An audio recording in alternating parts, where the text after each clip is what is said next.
अस्सलामु अलैकुम नाजरीन, साहिबान न्यूज के साथ मैं हूं नाइला भट्टी। सबसे पहले शामिल करते हैं आज की अहम खबर शामिल करते हैं मक्का मुकरमा से, जहां आज दुनिया भर के ममालिक के कारी बच्चों में पहली पोजीशन हासिल करके पाकिस्तान का नाम रोशन करने वाले कारी अबू बकर ने पाकिस्तानी वफ्द के हमरा, जिनमें सऊदी अरब में मौजूद मारूफ पाकिस्तानी मजहबी शख्सियत मलिक फयाज अहमद, मलिक मोहम्मद कैसर और इनकी फैमिली शामिल थी।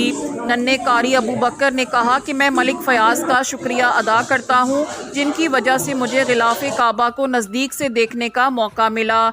उन्होंने मजीद कहा कि मैं 16 नवंबर सियालकोट में आ रहा हूं, जहां पर किरात के प्रोग्राम में शिरकत करूंगा। मारूफ बिजनेसमैन मोहम्मद कैसर ने कहा कि हम सऊदी हुकूमत के शुक्रगुजार हैं, जिन्होंने उम्रा और मुक़द्दस मकामात की ज़ियारत और रियाज़तुल जन्ना को ऑनलाइन करके बहुत बड़ी सहूलत फराहम की है। उन्होंने मलिक फयाज ऑफ डालूवाली का बेहतरीन रहनुमाई करने पर शुक्रिया अदा किया। अब तक के लिए इतना ही। मजीद खबरों और अपडेट से बाखबर रहने के लिए देखते रहें साहिबान न्यूज।